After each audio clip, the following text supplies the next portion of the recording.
This is Life Lessons Lounge, and I am Igina Gerazi. Here, we explore diverse life stories and the wisdom they hold. Let's delve into the stories that shape us, teach us, and connect us all.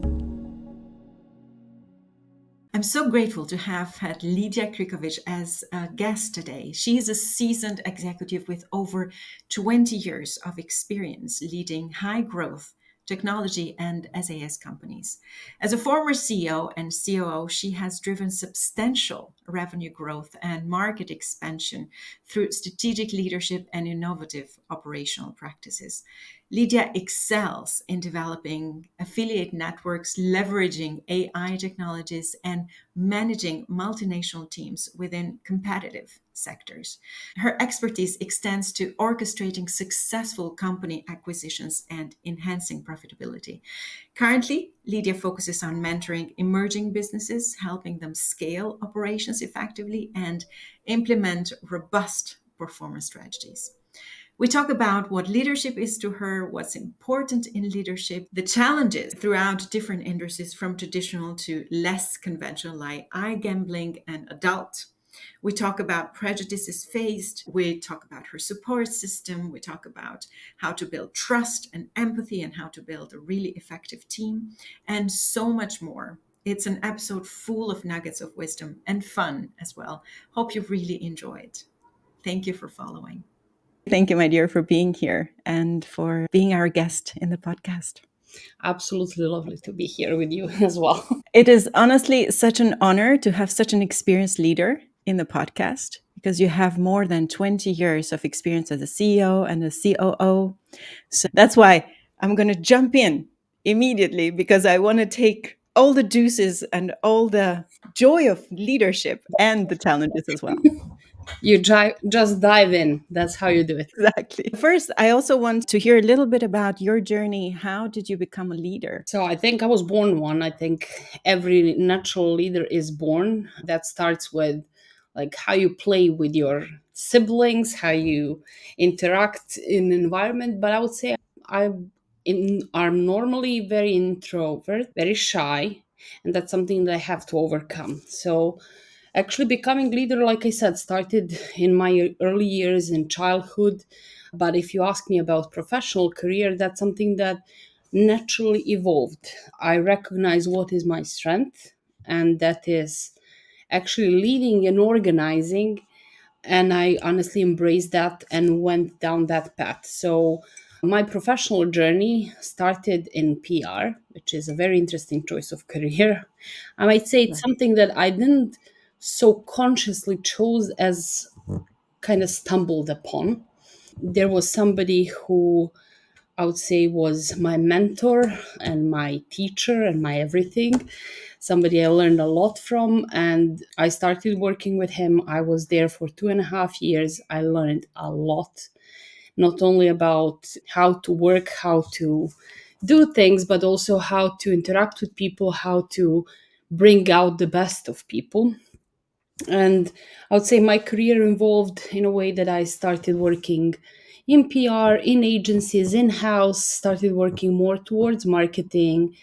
And then simply, I think it was the result of what I achieved and what I did that brought me new opportunities, and I knew how to recognize those opportunities and to be open to them. Yeah, actually, that's basically how I landed where I am now.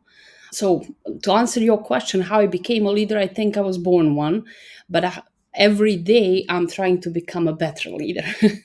So that path that never ends, in a way. Yeah. And what does it mean for you to be a good leader? And what's leadership? So for me, leadership means that you actually manage to bring out the best of people you are leading. So you are, I would say, on the front line, you are the one pulling the cart the hardest. But if not everybody is pulling their weight, the cart is going to go sideways. So definitely it's trying to inspire people, trying to empower those around you to become the best version of themselves, to be motivated and inspired to go towards the same goal. Yeah, that's basically what it means for me. So it also means to have trust of the people you work with, to have faith in you. That really helps a lot. And also trying to be like the one that doesn't lose their head when, let's say, the wheels are falling off. So you are the one that is there to kind of stay level headed, that is going to push through when times are hard. Hmm. Oh, you mentioned some really, really beautiful and interesting things there, like trust, empathy, faith, and also keeping calm and cultivated, as you said, where when chaos, everything breaks loose. I think those are really very beautiful qualities to have as a leader, Yeah, definitely. actually. I think so too. I think it's also a female energy that is Mhm. slightly different versus male energy. I believe women are more natural born leaders, sometimes not really open to accepting that about themselves. Still to this day, a lot of women that I meet in business have the need to apologize for being where they are, as if it's not kind of a thing they won based on their merit, based on their capability. Whilst men, you probably saw that, like when it's a sort of meme where a man is standing in front of the mirror, what he sees and what a woman sees. It is definitely something that I would say does have impact. That empathy, that female energy is whole different versus, I'm not saying that doesn't like it. I saw it very much in men as well, that they can be empathetic leaders, that they can lead with trust, with faith, not with, this is my say so and you're gonna do what I say you have to do. If I continue rolling, I might go too deep. No, no, it's beautiful. And because there are many ways I can take this as well. And one thing that I was wondering when you were talking about women leaders, it's like, well, you are a woman leader, and then you are where you are, right? You have a successful career of so many years and in very high positions. So, what do you think have been some of the successful ingredients that have taken you where you are today? This expression, absolutely, but that means having balls. It's definitely, you sometimes have to just jump off the cliff into the unknown. And oftentimes it is female nature to choose the more secure path. We are homemakers in a way, that is our nature, and we tend to choose this more secure path. And if you are to become a leader, sometimes you have to go through the forest with machete and find a way. So yeah, being bold, being brave, even though you are afraid, you never stop being afraid, you never Mm. stop doubting yourself. But being bold, going where your gut and data more than your gut tells you that you need to go. Yeah, I think that is a making of truly. It seems to me like both energies, because you were talking about the female energy before, is like also the data that's also quite masculine in terms of sticking to the facts. And then the added value is the part of the emotions and the empathy that you were talking about before, right? So it's like the blend of the two. Yeah, absolutely. One cannot go out without the other. I definitely always make all of my decisions based on data. I tend Mhm. to be, let's say, level headed, to consider all the possible outcomes, plan for option A, B, C, think of all the obstacles in advance. So when I reach them, I know how to jump over them, instead of like, okay, let's cross that bridge when we get there. Let's plan for that bridge and bring the bricks if we need, or like, I don't know, hammer it if we need to nail something. But yeah, I mean, definitely you have to have, you're not, there will never be a decision where you will have all the data that you want to have. That never happens in real life. So that's where this gut feeling experience comes in. So this is where you have to fill in the blanks and figure out, okay, is this something that is going to push us forward? Is this something that, we are going to achieve what we are set to achieve? And it's also very important that never you cannot never lose the sight of what's your goal and why you are Mhm. doing the thing that you are doing. Whatever it Mhm. is that you do in life, end goal always has to be visible. Mhm. Yeah, what I hear, it's a lot of courage in you, and as you said, feel the fear and do it anyway, which is amazing. For me, that's very courageous. It's like a roller coaster. You are afraid, but you still do it, and it feels awesome in the end. That's how it is. Yeah. You were talking about trust before, Mhm. right? Like, how do you create that trust in a team? I would say be there for your team, pull your weight, be there when they need you in every sense of the word. It means that when they need your advice, be there for that advice. When somebody is, let's say, I'll give you an example. So, in a company I worked in, we had a problem with mailing. If we were to leave that only to the person who was in charge of that, it would mean that this person would drown, work 24 hours, and probably not finish what they needed to finish, which meant I sat down and I did the job. Even though it's not only me, but pretty much all of the team, we felt like, okay, this is where we have priority right now. And when everybody sees me doing it, they don't question whether they should do it as well. So, leading by example, rolling up your sleeves when you need to roll up your sleeves, and owning up to your mistakes is extremely important for me. Is Mm. show that you're a human being. You also make poor judgment. You make mistakes. I use a lot of foul language. I don't know if that is acceptable, but own up to your fuck up and try Yeah, your best to exactly. fix it. Don't hide it, because if people see how you are treating your own mistakes, that is telling them how to treat their own mistakes. Yeah. I mean, they are bound to happen, but it's always like I will get, let's say, thrown out of the rail if you try to hide it from me, not if you come clean. Because if you come clean, we can do everything in our power to fix it together. Exactly. And it will come out anyway. It will come out anyway, but sooner rather than later, Exactly. you go and fix it. And that's how you build trust. You are open about who you are. You don't try to, you don't try to hide your emotions. Not emotions, like, I'm not talking about personal life in that sense, but how you feel about things that are happening, whether you are enthusiastic, whether you are doubtful about something, you show it. And people then have trust in you that what you are saying them to them is genuine. Yeah, basically that's it. It's like you are giving them there is always, in business, there is always a level of information that for whatever reason you cannot disclose. Mm. Simply, I don't know, at times it was literally NDA that I had signed, so I cannot say something that I would love to tell my team, but you try to give them all the information possible to help them do their job. Like, if we're Mm. talking about business leadership, there are other ways of you can lead in life, but you try to be open, transparent. You are there when people need you, and that's how you build trust. Mm. Yeah. And I would also say you as a person are very trustworthy. I try Like, to be.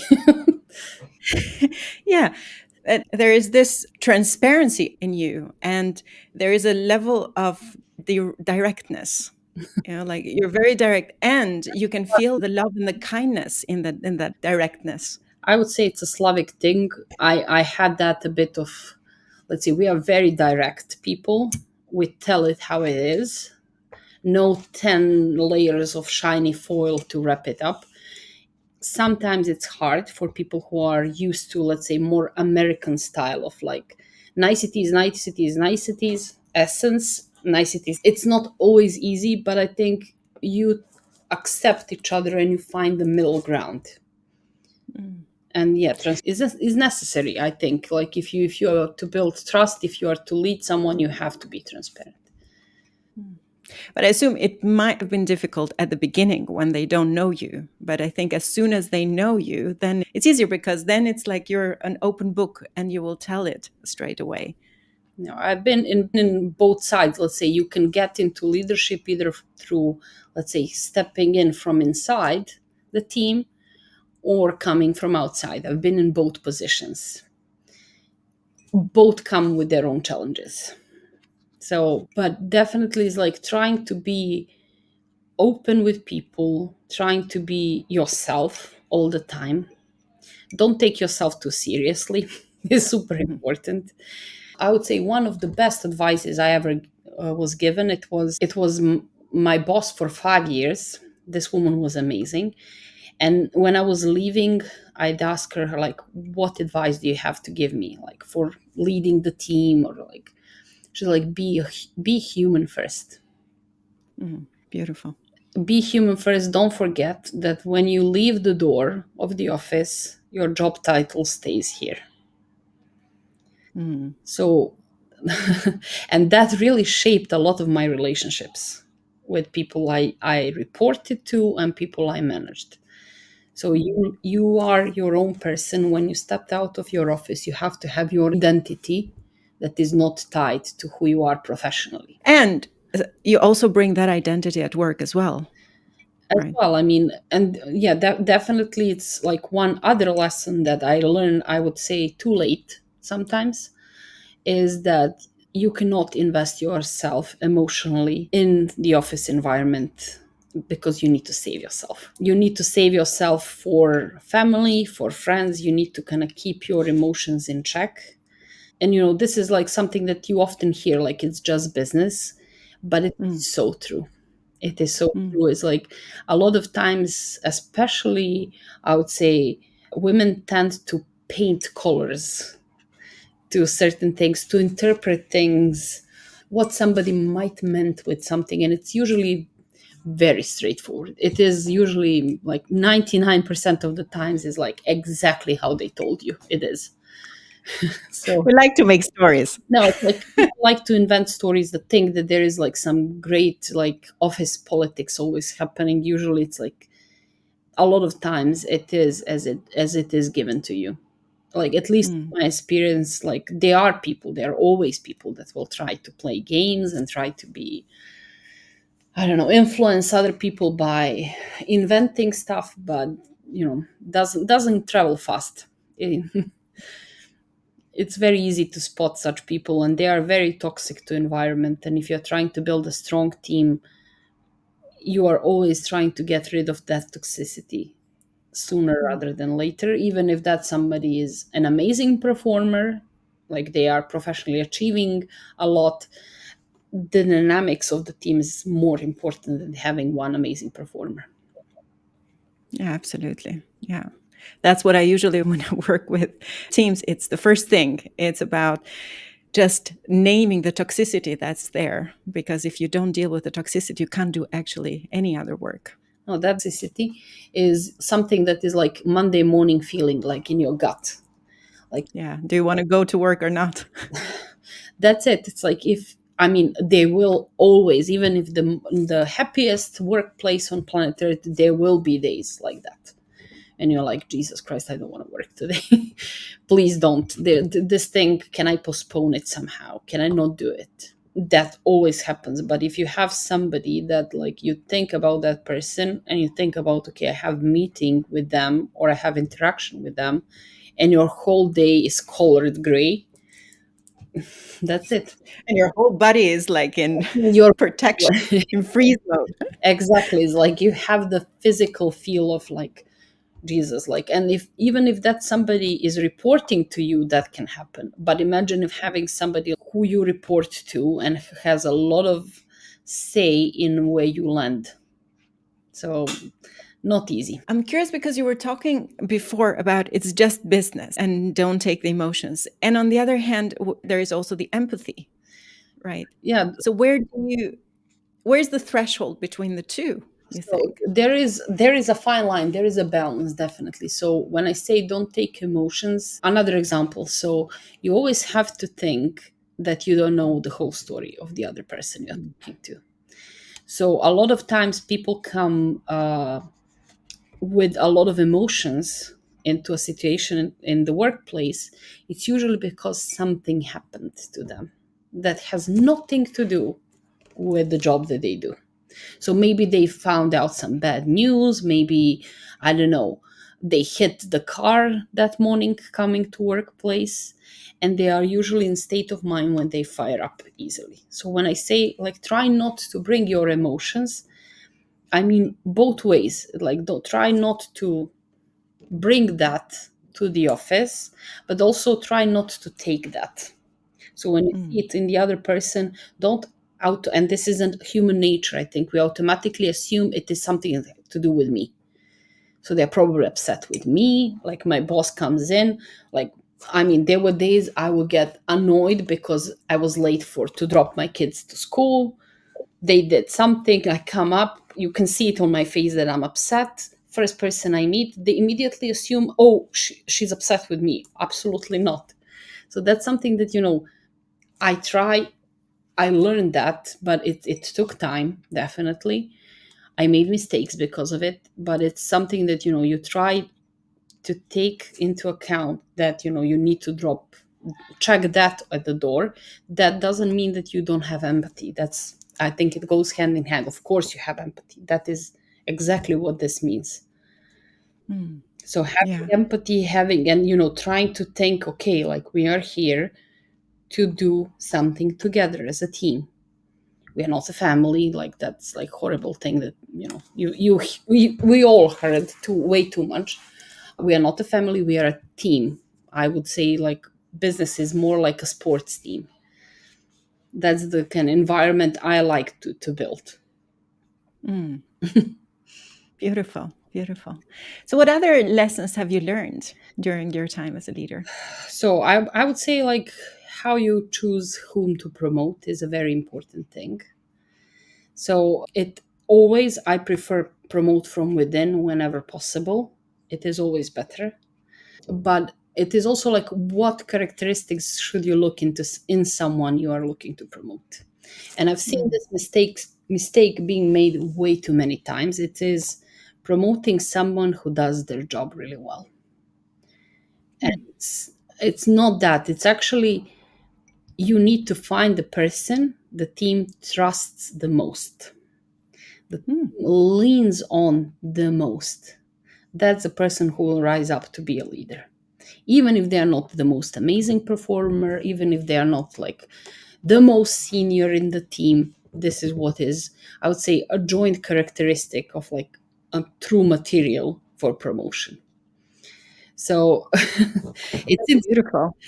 It's very well put because that's very true, actually. yeah, I think so. It's like in my experience, this is where I really seen people shine. So when they manage to get that trust from their team, even if they are not 100% ready, they will soon rise because they have that trust, they have the support. And like you need support both from people you report to and people who report to you to do your job right. So if your team is not supporting you, if they are not, let's say, happy that you are where you are, things are not going to go well for neither one, no one in the whole organization. So this, I would say, was one major lesson I learned. Again, it didn't came immediately to mind. It's not something that you are like taught. Like I had degree in management. It's not something you are taught in the business school, but it's definitely true. Another thing is like you have to know when, for young leaders, I would say you have to know that there isn't one right way how to lead people. There are multiple right ways to do things. How you like to be managed is not necessarily how other people like to be managed. People are often like, yeah, I hate micromanagement. I think it's sometimes damn necessary. So if you have an intern who is completely new to the job, they need a lot of hand holding.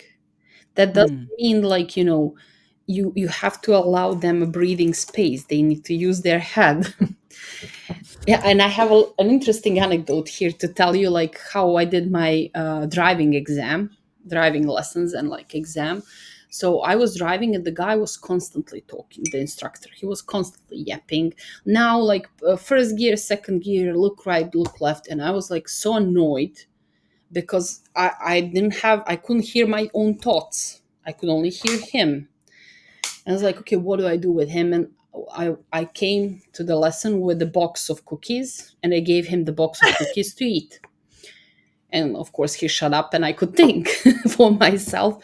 He's like, you drove better today than any other day. Yeah, Surprise. surprise, because you have to allow a person some space to breathe and to think, but they do need a lot of instruction, they need a lot of hand holding, they need to bounce things off you, to double check with you, sometimes even like, okay, is this email well written? You're not going to do that 7,000 times, but sometimes it is necessary, because learning by doing is the best way to learn. And I have approach for this is like, first I do, you watch.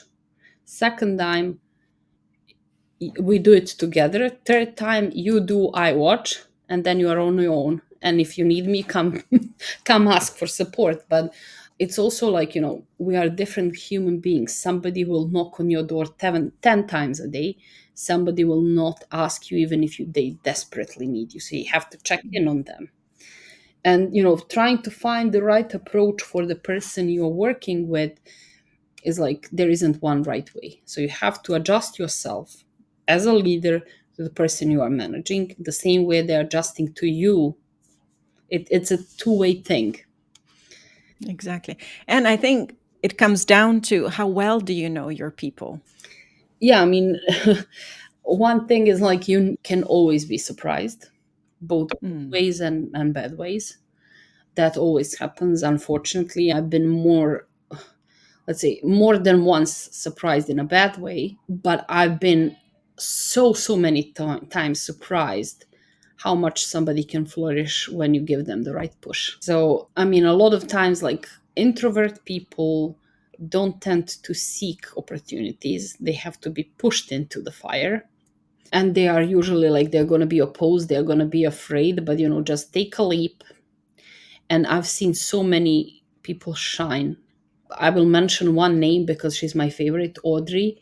Like, that girl came in, she was the most quiet person on planet Earth. I was afraid. What? She's the only person ever I extended probation for. That woman now is force to be reckoned with. What worked with Audrey? Showing her how much I believe in her. Mm.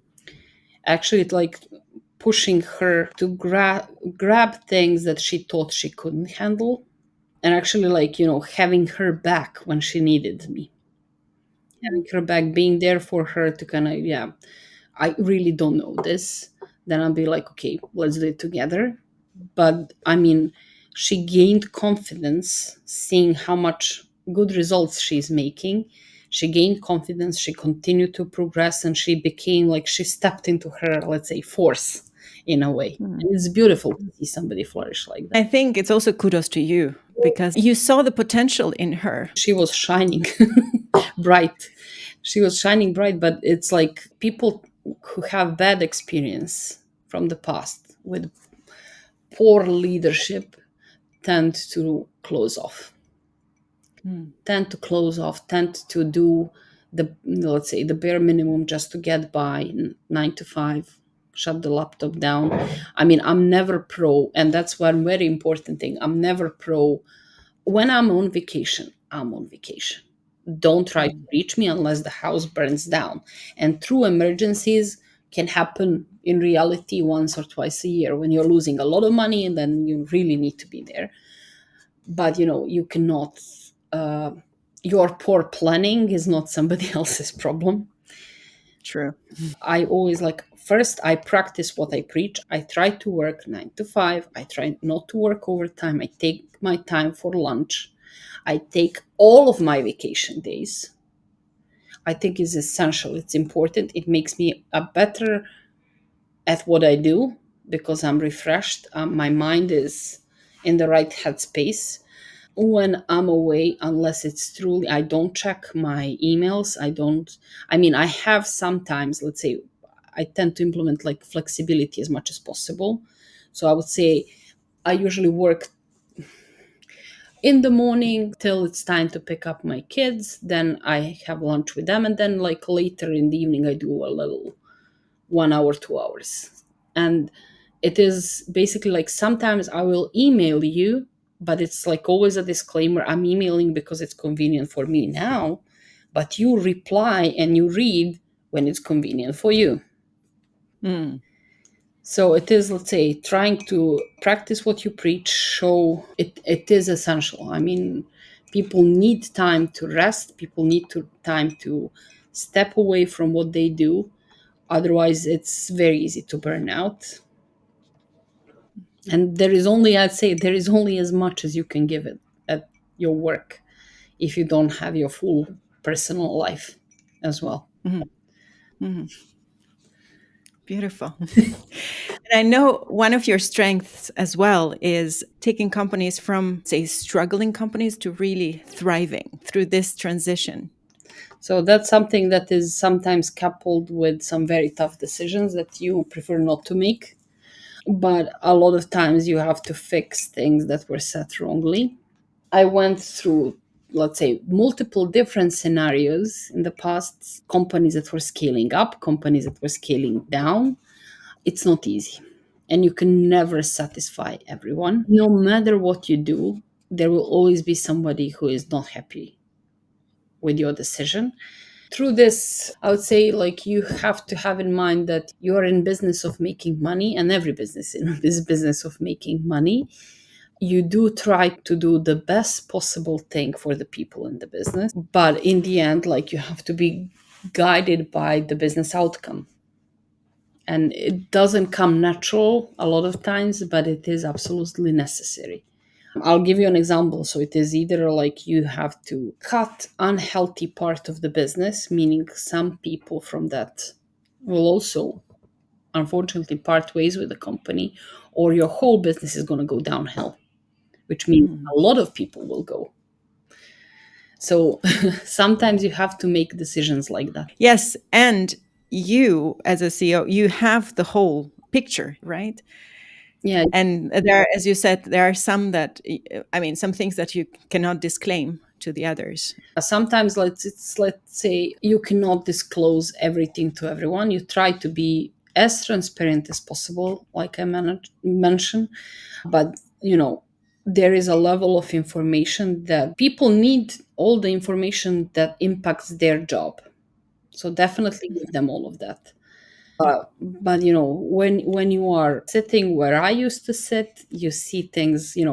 There is a beautiful saying in my language. It's like, whoever sits on a hill for a little while sees much more than the one that is sitting below the hill. So you definitely see a little bit further, a little bit more, but you cannot allow yourself to sit in a glass tower as either. You have to have your hand in the pie. If you have to keep touch with everyone, you have to make yourself approachable, because people need to trust to tell you when things are going sideways.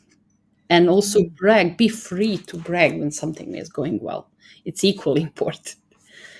Yes. And that we don't do enough, actually, Mm, especially as women. yeah, I think it's something that I really encourage people to do a lot, like brag about the good things you did, because it's also like people like to hear good news from their Mm. colleagues. True. They always like Yeah. to hear good news. It's like, yeah, I did this, and it's actually inspiring them. It's improving their trust in the business they are with. They are feeling more secure for their job. So Mm. it's not like people are usually shy and think like this is not big enough. No, no. I mean, if we only brag like, okay, we improved profit, like, that's not relatable. But let's say if you are doing PR, oh, I secured this publication and this major magazine. Here's the link. Like, please go like the news. Like, for you, it's a big thing. For company, it is a step in the right direction. For your colleagues, it's an inspiration. So absolutely do share things like that.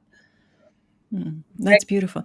And it also feels like that's also the way towards building a new culture, especially if you've downsized, right? And then probably there are some feelings of insecurity. These are some of the ways to build the culture up again. So, what other ways are there? So it's like I've read a lot about this, like, and whenever you go online, like, you will find like you need to set your company values, and you've Mm. seen a lot of people in business do this completely the wrong way. So they will say, okay, these are our values, stick them on the wall, make sure everybody sees that these are our values, put it on a website. And then It's not the same. if you ask your team, maybe, I don't know, 5% will actually know what your values are. But actually, like, your values are not something you decide on. Your values is something that you all agree on.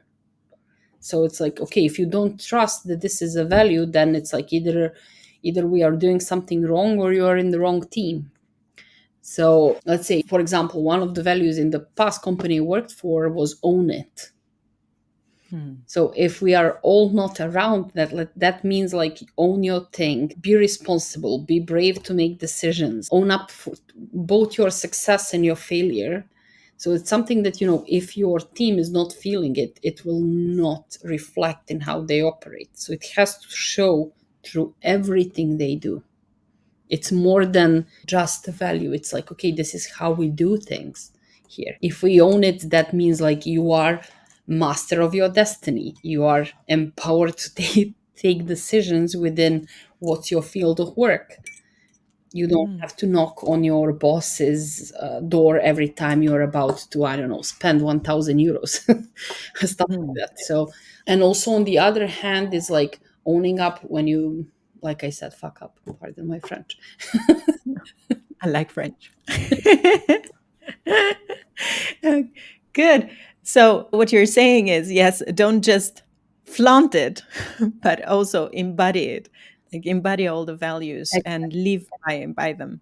Exactly. It's like trying to, values are something that is built, culture is something that is built through the company. It's always a reflection of the leader, but it's, leader is one person, like the one on the top level, or usually you have more, but it has to reflect what a common, let's say, ground is for the people you work with.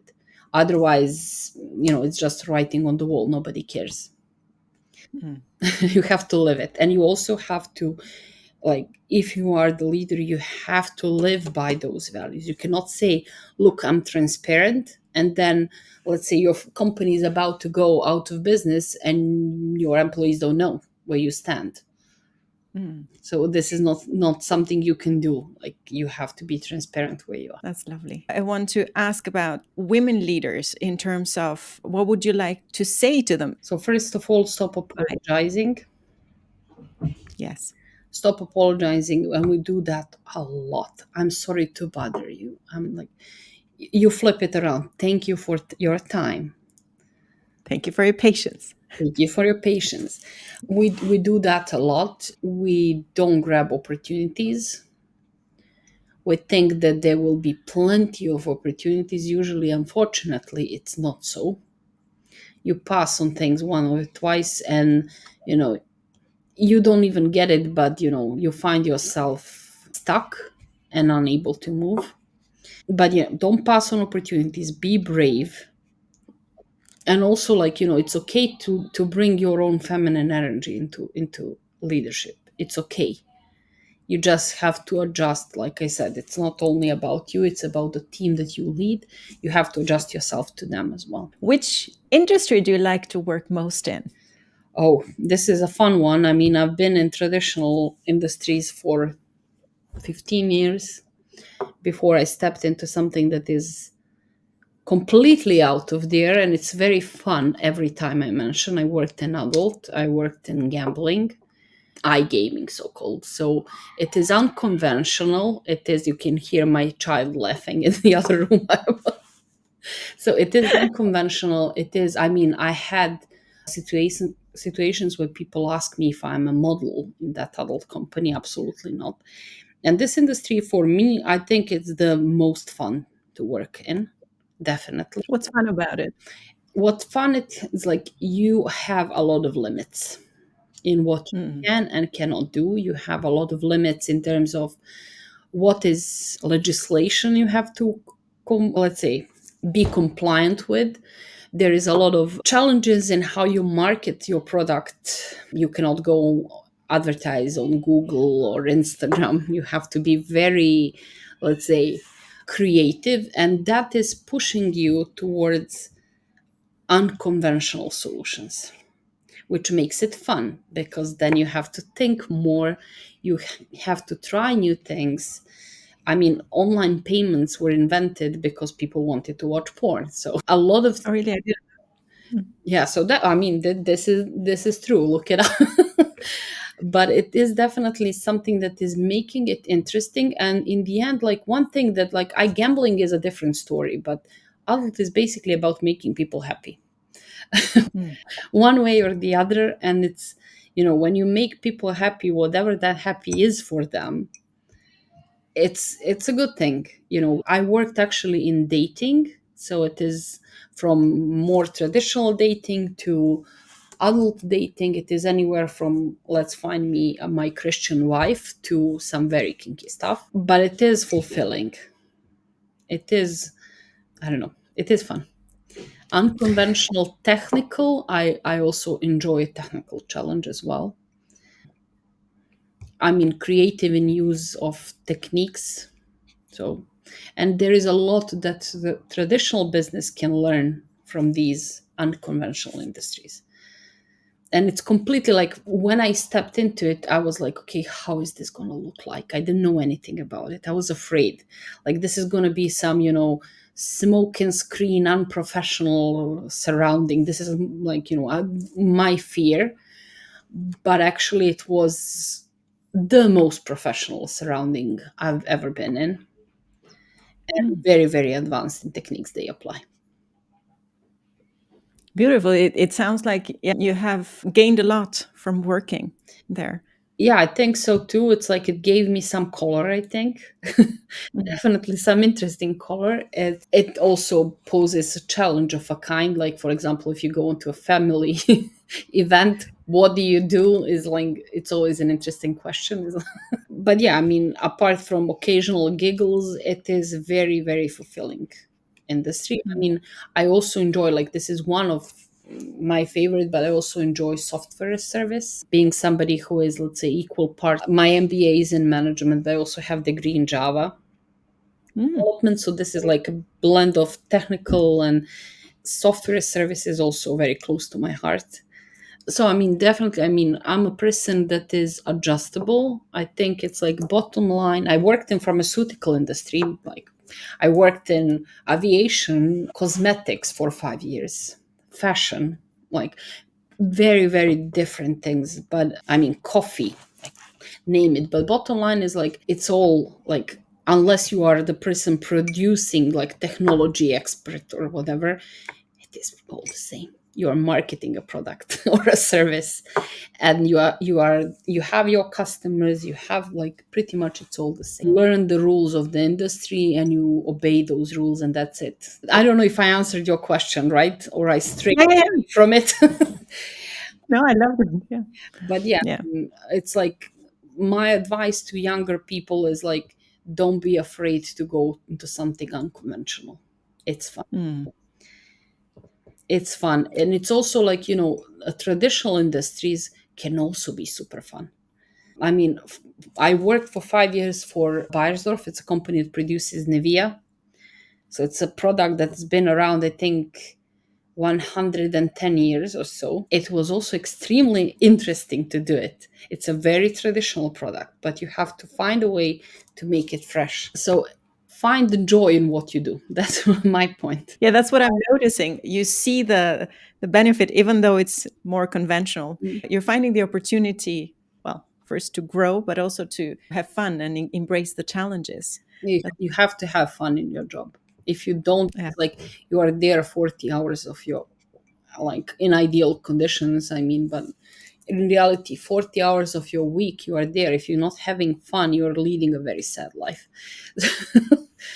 agree. Try to find a way to enjoy what you do. I mean, I know people who are accountants who enjoy and have fun with it. So True. you can make any job interesting. You just need to kind of find your thing. What's your thing? What you like about it. Mhm. Yeah, very true. How do you deal with prejudices? So unfortunately, in this world, there are many. There are many. I mean, the one that we hear a lot about is like, Yeah, I mean, people of LGBTQ community dealing with a lot of prejudice, and it is true. It is definitely there. The more traditional one, unfortunately, still very present. Women are definitely not given many opportunities as they should. In my case, I mean, it is definitely being Eastern European in a man dominated Western European environment. It's not easy. Being overweight, usually, it's one of, like, you wouldn't assume that Yeah, exactly. this one deals with, but it is definitely there. And I mean, a lot of people, unfortunately, I've been met with a lot of prejudice on my journey, and I see it among people that I worked with displayed towards people in the team a lot of times. Stupid to say, don't have prejudice people, because it is insane how some people can surprise you. Like how one presents themselves, how one appears has nothing to do with their capabilities. So I've seen some amazing examples. One of most successful leaders in my team was on spectrum, so very very interesting story from her end, and she was leading HR out of all things. So extremely successful in what she did. So if I was prejudiced towards her, she would never be where she was. So I mean, being a leader, give people opportunity. It is extremely important. I'm still curious around like when do you experience the prejudices? How do you tackle it? How do I tackle it? I mean, I try to sometimes ignore it, act as if it doesn't exist, and I don't apologize for who I am. I own up who I am and what I am, and I also try to be very respectful of differences in my team, in people I work with, whether they are cultural, whatever type of differences. I mean, one of widely spread out that I forgot to mention is also ageism, unfortunately. We assume that if somebody is, I don't know, 50, that they are not technical, which is silly. I mean, one of the earliest adopters of technology is one of my mom's friend who is retired and 75. She's the first Amazing. on any new social media there is. She's the first one to try new tools. So it's like, try not to have prejudice about, like, and it's equally spread through all generations, unfortunately. Like, Exactly. it's equally spread, and it's like sometimes betting on the other underdog, like, because I'm coming from gambling as well, can lead to a higher gain. I like that. So try to find your underdog. Sometimes it's like those people will fight twice as hard Mm. Mm. sometimes, and that's it. Reward people based on merit, not on what they advertise. I feel you. Beautiful strategies. I mean, being on the side that you were saying Eastern European and Albanian, I've been on the side of receiving a lot of those. And even because it comes across as jokes, right? And sometimes we don't even realize how much jokes hurt. I've I've received like, oh, Albanian mafia. Do you have a Kalashnikov at home? Or, all kinds of those. And it's like jokes. Serbian and Albanian talking. There you go. But yeah, unfortunately, it is like, oh, or like, I don't know how many times in business environment I was given advice on diet. It's funny. Oh, It's like you take it with, thank you, that's it, and move on. As unfortunately, it is there. It is something that this world is still struggling with. Racism, all sorts of prejudice. yeah, true. True. And thank you. The only thing we need to do, we do our part as well and influence and impact the environment we live in. Yeah, I'm a mom of autistic kid as well, so I feel that on a lot of them levels. Yeah, exactly. In my case, Is there anything else, Lydia, that we haven't covered today that you would like that it's in? I can talk to you for 5 hours. We wouldn't cover. I know. But yeah, I mean, it's I would say it's important how you work with different generations. That's something that I've seen a lot being spoken about, and it's so true. I mean, I'm in my 40s, early 40s. It is important to know the nuances of the different generations that you work with. Definitely, there is a joint characteristics among, let's say, Gen X, Millennials, Gen Z. So there are definitely some cultural differences. The way you communicate, you need to adjust yourself. You need to adjust yourself. And more importantly than adjusting yourself, I mean, be true to who you are. Don't try to, force the language, but be respectful or how the other side wants to communicate. That's the main thing. I don't know, like one of examples is like Gen X prefers a video call. They like to see your face. Like, Jesus Christ, can you please text me if I'm Gen Z? Don't force me on a bloody call. So it is something where you have to balance things out. It's like, and adjust yourself. True. That's so lovely. And I had a question around support system. Well, a lot to say on that one. So thank God I have Nicola, my husband, because if I didn't have him being who he is, I wouldn't be where I am. So in our household, it's completely, let's say, reverse traditional roles. So for a couple of years now, he is a stay-at-home dad that works part-time, and he's the one who is pulling a serious amount of weight so I can focus on what I do. And I mean, our society, unfortunately, is still not there. And I mean, if the roles were reversed, if I was a man building my career and I had a woman who is supporting me in this way, everybody would be like congratulating this woman. On the other hand, it's like a lot of times, yeah, he's not working, he's lazy. Like that's the reply I get about him. But it's actually in my mind, it's like takes twice a man to be able to do what he does. And I'm so, so thankful for him. Oh, that's touching. Like, Yes, I feel that. Thank you so much, my dear. it was absolute pleasure talking to you. Likewise. And yeah, I mean, your lovely energy, your lovely demeanor. And I know you have a lot of things to say as well about leadership. You allowed me to talk, but I know from the other end, you have a lot of lessons to give as well. Yeah. I hope to see you soon and talk to you more. And again, thank you for sharing your story. Thank you for sharing your wisdom and all the lessons that you've learned. I think it's so inspirational to hear your journey and to see who you are and that you really walk your talk in full integrity and authenticity. I tried to. Thank you for being with us in the Life Lessons Lounge. Remember, every story has its wisdom. Join us next time for more insights and inspiration. Until then, keep learning, keep growing, and keep sharing your own story.